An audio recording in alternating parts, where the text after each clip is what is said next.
मोदी जी को 10 लेटर लिखता हूँ। जब अक्ल बट रही थी मोदी जी लास्ट में थे, अक्ल उनके काम आई नहीं, क्योंकि 800 करोड़ का बिल है ट्रैवल का। उनको ये नहीं मालूम वीडियो कॉन्फ्रेंसिंग होती है। सरदार वल्लभ भाई पटेल कांग्रेस के ट्रेजरर थे, डोनेशन लेते थे, जैसे लोग अब हैं ऐसे ही पहले थे। लोगों ने उड़ा दिया, रहे तो बड़े पैसे कमा रहा। उनके कानों तक बात पहुंची, बोला भैया मैं पैसे नहीं लेता। मीटिंग बुलाई, पूछा भैया पैसे कमा के आदमी क्या करता है? अजी करता क्या है? मकान बनवाता है। बोले मैं वचन देता हूँ मैं कोई मकान नहीं बनवाऊंगा। आप सबसे मेरी गुजारिश है, आप मुझे सरदार वल्लभ भाई पटेल के मकान का एड्रेस दे दो। दिल्ली में, बम्बई में, महाराष्ट्र में, गुजरात में उस बंदे ने आधे कमरे का मकान नहीं बनवाया। मोदी जी उनकी मूर्ति पे 6000 करोड़ खर्च करके आए। हम बनाने में असमर्थ हैं। ऑर्डर गया चाइना को। किस लिए? ये मूर्ति मोदी जी ने बनवाई थी। मोदी जी कुतुब मीनार की जगह मोदी मीनार बनवाओ, ताजमहल की जगह मोदी महल बनवाओ, भारत माता की मूर्ति बनवाओ माउंट एवरेस्ट पे। पब्लिक के पैसे बर्बाद करने तो शर्मा जी से पूछो, कहाँ आपको जनादेश है कि अब 6000 करोड़ की मूर्ति बनाओगे? क्या पिछले 72 साल से हम बिना मूर्ति के जिंदा नहीं है? सरदार पटेल ने अपने जिंदगी में एक आदमी की जिंदगी बर्बाद नहीं की। उनकी मूर्ति ने 30 गांवों के 10,000 लोगों की जिंदगी बर्बाद कर दी है। कैलकुलेशन करके भेजा शर्मा जी। मैंने कहा जी ये मेरी कैलकुलेशन है, 137 साल लगेंगे इस मूर्ति की कॉस्ट रिकवर करने में। नहीं जी ये टूरिस्ट सर्किट है। टूरिस्ट सर्किट कैसे? वो है ही नहीं। सिंगापुर छोटा सा है, इंडिया इतना बड़ा है। सिंगापुर में ज्यादा टूरिस्ट आते हैं। मैं टूरिस्ट डिपार्टमेंट में गया, अरे शर्मा जी आपको नहीं मालूम? नहीं, आप शिमला जाइए, बस से उतरिए, एक बैग आपके पास है, कुली मांगेगा 1000, दूसरा कुली आएगा नहीं। बोला सिंगापुर में ऐसा टेंशन नहीं है। लक्ष्मी जी चाइना से, गणेश जी चाइना से, होली की पिचकारी चाइना से, दिवाली की लड़ चाइना से। चाइना की होती है दिवाली, हमारा होता है दिवाला। 700 करोड़ कमा के जाता है। रक्षाबंधन की राखी चाइना से। चांदनी चौक की मुस्लिम फैमिली साल भर रक्षाबंधन की राखी बनाती थी, उनका जीवन यापन होता था। अब रक्षाबंधन की वो भी चाइना से आ रही हैं। सरदार जी, मैंने कहा जी हमारे बच्चे कहाँ जाएंगे? सरदार जी बैठे थे, शर्मा जी हम खाली बच्चे पैदा करेंगे, बाकी सब चीज चाइना से आएगी। मैंने कहा बच्चे पैदा करने वाली इंडियन चलेगी या वो भी चाइना से आएगी? आपको कुछ आइडिया नहीं है। मनुष्य जीवन इस धरती पे सिर्फ 100 साल बचा है। प्रकृति को 1 मिलियन ईयर्स 10 लाख साल लगे थे वायुमंडल में CO2 का लेवल 200 ppm करने में। आदमी ने 100 साल में 420 कर दिया है। 3 साल से साउथ अफ्रीका में बरसात नहीं हुई है। जो खिलाड़ी गए थे भैया बाहर आ जा, टॉयलेट में पानी नहीं है। हिमालय के ग्लेशियर पिघल चुके हैं। राजस्थान में तापक्रम 54 डिग्री सेंटीग्रेड। BSF के जवान रेत में पापड़ भून रहे थे।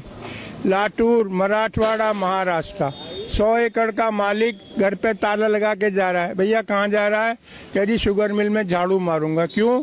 जी 100 एकड़ का क्या करूँ, बरसात हुई नहीं, पानी है नहीं। पिछले साल जब ओलंपिक हुए थे चाइना में तो उन्होंने कहा ये बरसात हमारा फंक्शन खराब ना कर दे, तो उन्होंने सिल्वर आयोडाइड स्प्रे करा के बादलों में आर्टिफिशियल रेन कराई थी। महाराष्ट्र गवर्नमेंट ने कल 30 करोड़ अलॉट किए आर्टिफिशियल रेन के लिए। हम कुछ जानना नहीं चाहते।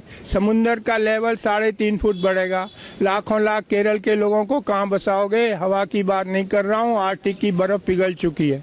जब आग लगेगी, जब कुआं खोदोगे, बहुत सारे मैं आता हूँ जंतर मंतर। जो नई पीढ़ी है उसे 3 ही बात करती है, मैनू की, तैनू की, सानू की। मुझे क्या, तुम्हें क्या, हमें क्या, गवर्नमेंट का काम है। हम दुनिया में सबसे उल्टे क्यों हैं?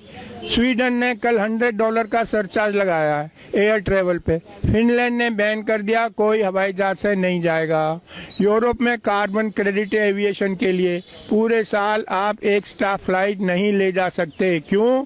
जो हवाई जहाज से जाता है 50 गुना ज्यादा ईंधन इस्तेमाल करता है, 50 गुना ज्यादा प्रदूषण फैलाता है। हम दुनिया में उल्टे क्यों हैं?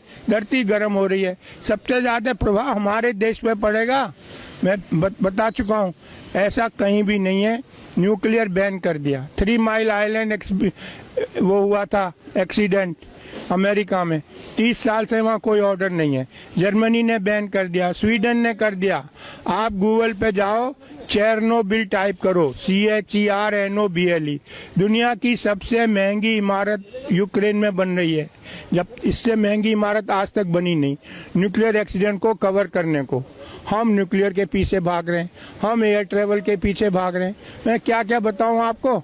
सरिता विहार चलो, हर दूसरे घर में एक कैंसर पेशेंट है। मैं रविशंकर प्रसाद के पास गया, जर्मनी से डॉक्यूमेंट लाया। किसी भी देश में आप जाके कह सकते हो भैया बताओ यहाँ कितना रेडिएशन है। हमारे यहाँ ऐसा कोई नियम नहीं है। रविशंकर प्रसाद बोले पर्सनली आके मिलना। अबे मेरे लड़के की शादी है, मैं पर्सनली मिलूं? हम वहाँ लो कॉस्ट रेडिएशन लगानी है। मैं उनके पास गया, टावर वालों के पास। अरे शर्मा जी 10 टावर, 30 सिक्योरिटी वाले, 30 ऑपरेटर, 10 जनरेटर, सबकी छुट्टी करके एक टावर लगा दी। भैया आप लोग 1000 गुना रेडिएशन टॉलरेट करने को मजबूर हो। डॉक्यूमेंट है मेरे पास, जयपुर और बम्बई, जब से ये टावर लगी 6 लोग कैंसर से मर गए।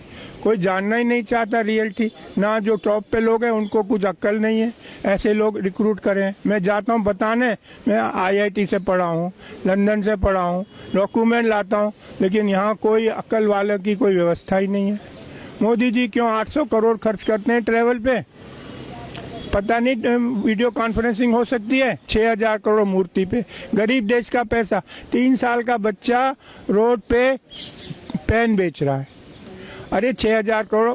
भाई हमें आज़ाद हुए आज 70 साल हो गए। दुनिया के 40% अशिक्षित मेरे देश में रहते हैं। क्यों? क्योंकि हमने कुछ किया ही नहीं है। रशियन रिवॉल्यूशन हुआ था, कम्युनिस्ट पार्टी का डिक्टेट था, ईच वन टीच वन। दुनिया के 55% कुपोषित बच्चे मेरे देश में रहते हैं। क्यों?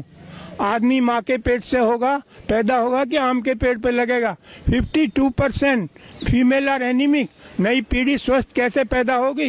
गुड़गांव में रहता हूँ, फोर्टिस हॉस्पिटल में एनीमिया क्लिनिक खुलवाया है, डॉक्टर राजेश भार्गव इंचार्ज है। इतना दुख है आपको बताते हुए, गुड़गांव में 76% गर्ल्स आर एनीमिक। 76% लड़कियों के बॉडी में 3 से 5 ग्राम खून है। इस पे कौन काम करेगा? कोई मेरे चुप करा देते हैं। शर्मा जी ये डिस्कशन है, क्यों नहीं है? खाली हम नीरव मोदी डिस्कस करते रहे। मैं आपको मलेशिया का बताता हूँ। एक आदमी ने अखबार में पढ़ा कि हमारी गवर्नमेंट पे इतना लोन है। ऑर्डिनरी आदमी, कोई बड़ा सेलिब्रिटी नहीं था। उसकी कटिंग लेके वो घर घर गया, लोगों को बताया, चंदा इकट्ठा किया, मिनिस्टर को दे के आया कि भाई ये सरकार, ये लोन उतारो गवर्नमेंट का। एक हमें नीरव मोदी सरकारी पैसा लेके भाग गए, मेहुल चौकसी सरकारी पैसा। कितना अंतर है हम में। मलेशिया का ऑर्डिनरी आदमी चंदा इकट्ठे करके लाया लोगों से और गवर्नमेंट का फॉरेन लोन उतारा। यही मैं कह रहा हूँ, इसको आगे बढ़ाओ। मुझे रोक लेते हैं लोग कभी, मैं डरता नहीं भाई। मैं नई पीढ़ी को बताना मेरी ड्यूटी है। मनुष्य जीवन इस धरती पर सिर्फ 100 साल बचा है, हमको इस पे बात करनी चाहिए। अभी 200 कंट्रीज के लोग आए थे, ग्रेटर नोएडा में मीटिंग थी। 1.5 डिग्री टेम्परेचर बढ़ेगा धरती का। ट्रम्प बाहर हो गया अमेरिका का जो है प्रेसिडेंट, क्योंकि उसे पैसा देना पड़ता सोलर लगाने के लिए।